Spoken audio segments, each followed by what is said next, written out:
It's a day to the visit of the world leader of a Catholic church to Kenya, his first in Africa. An excitement and anticipation is gripping the country as the nation awaits the arrival of Pope Francis. When he lands in Kenya, the Pope will not only be welcomed by a high-powered delegation from the government and the Catholic Church, but also a number of billboards erected on Nairobi roads. The visit is not only significant to the Catholic faithful, but also to the nation, given the signal from the Pope that he will come bearing the message of reconciliation on his 3-day tour of Kenya. But the University of Nairobi Graduation Square bears it all. Police presence, cleaners already on site to spruce the dais, men and women at work ensuring everything is at the point it is supposed to be. Huge screens are being erected on every corner of the ground and even across the country to allow people who will not be able to attend the mass follow the proceedings at selected points. But don't you worry, for those of you seeking to avoid a busy and hectic city from Wednesday, the Kenya Broadcasting Corporation, the official broadcaster of a Papal tour, has got you covered.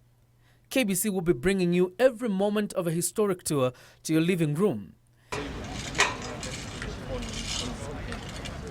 KBC Managing Director Waithaka Waihenya, who toured the UON grounds to ensure that everything KBC needs is in place, held the level of preparedness. We've been planning this for the last 2 months, and we were planning it simultaneously with the Obama trip.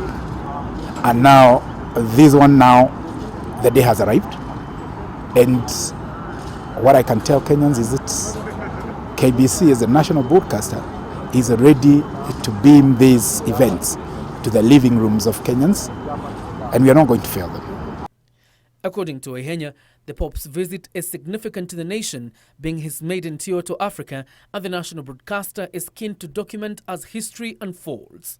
Kenya Broadcasting Corporation is the country's national broadcaster, and therefore everything that happens in the life of this nation, we must be an integral part of it. We must be there to report on that. We must be there to bring to Kenyans the events surrounding some of these epochal moments.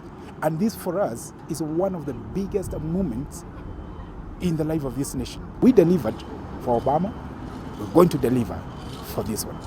KBC has invested heavily in modern technology to ensure quality pictures, not for the Kenyan audience only, but also for the world, which will be receiving the feeds. It is not just preparations, the programmatic preparations that have gone on. There is also a lot of investments that have gone on.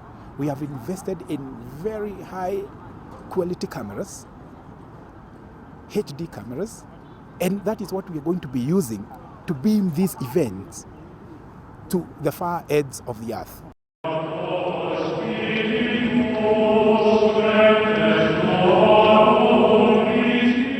The Pope will arrive on Wednesday and head straight to State House, Nairobi, where he will be hosted by President Uhuru Kenyatta and other senior government officials. There will be a televised live address by the Pope and President Kenyatta that evening from State House. 20 years later, Kenya is playing host to the head of the Catholic Church once again. John Paul II was the Pope, and this time round, it's Pope Francis visiting Kenya on Wednesday. Days of anxiety are over. The excitement is palpable. The Kenya Broadcasting Corporation will be your true partner in ensuring where the Pope is. Events from there are beamed live. June Jacob Curia for Channel 1 News Hour.